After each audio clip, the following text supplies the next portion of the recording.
Status అంతే. చూసుకోవాలి, వాళ్ళ హెల్త్ కూడా చూసుకోవాలి కదా.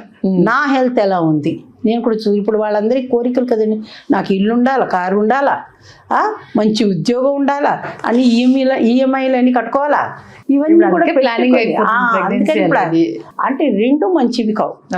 మరీ పోస్ట్ పోన్ చేయొద్దు ప్రెగ్నెన్సీ. అందుకని మరీ ఎర్లీగా కూడా కనకండి. అర్లీగా కంటే బిడ్డ కూడా దెబ్బతింటది. అంటే ఇక్కడ ఒక బిడ్డకి మీరు పాలించుకుంటూ ఇంకొక ప్రెగ్నెన్సీ అంటే మీ శరీరం కూడా పాడైపోతుంది కదా. మీ నుంచే కదా ఆహార పదార్థాలు బిడ్డలకు వెళ్ళిపోతున్నాయి. మరి మీ హెల్త్ బాగాలేకపోతే మీ బిడ్డ ఎలా హెల్తీగా ఉంటుంది? ఇవన్నీ ఆలోచించాలి కదా. చివరిగా ఇప్పుడు స్టార్ట్ అవుతున్న జనరేషన్కి, మిడిల్ వాళ్ళకి, ఓల్డర్ వాళ్ళకి ఏదైనా చెప్పాలంటే ఏం చెప్తారు?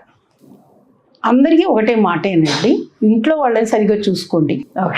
తర్వాత పెద్దవాళ్ళండి ఏదైనా సమస్య వస్తే ముందరే, అంటే వాళ్ళు ఫైనాన్షియల్లీ ఇండిపెండెంట్గా లేకపోతే చాలామంది జంకుతారండి చెప్పడానికి. సమస్య ఏదన్నా వచ్చిందనుకోండి, పిల్లలకి చెప్పడానికి తిట్టుకుంటారేమో, కోడలు తిడుతుందేమో, ఎప్పుడు ఇంకేదో జబ్బు ఉంటుంది అని భయపడి చెప్పరండి, చాలా ముదిరిపోయాక చెప్తారు. అలా కాకుండా మీకు సమస్య ఉంటే చెప్పండి. మా దగ్గర ఇప్పుడు బస్తీ దవాఖానాలు చాలా ఉన్నాయి కదా, శుభ్రంగా అక్కడికి నువ్వే నడుచుకుంటూ వెళ్ళిపోతే చూసేస్తారు వాళ్ళు. ఏదైనా ఉంటే వాళ్ళే పంపిస్తారు. కాబట్టి భయపడకండి, కనీసం ఇన్సిస్ట్ చేయండి, నన్ను సంవత్సరానికి ఒకసారైనా డాక్టర్ దగ్గర తీసుకెళ్ళమని చెప్పి. మీరు వాళ్ళని పెంచారు, పెద్ద చేశారు, సెటిల్ చేశారు, మీ బాధ్యత అయిపోయింది. వాళ్ళ బాధ్యత ఇప్పుడు మిమ్మల్ని చూసుకోవడం. ఖచ్చితంగా ఆ ధైర్యం ఉండాలి మీకు. ఫైనాన్షియల్లీ ఇండిపెండెంట్ ఈ గొడవ లేదు. భయపడరు. తర్వాత మిడిల్ ఏజ్ వాళ్ళు, ఇంట్లో ఉన్న వాళ్ళు కూడాను పెద్దవాళ్ళని జాగ్రత్తగా చూసుకోవాలండి. మిమ్మల్ని మీరు చూసుకోవాలి, వాళ్ళని కూడా జాగ్రత్త చూసుకోవాలి.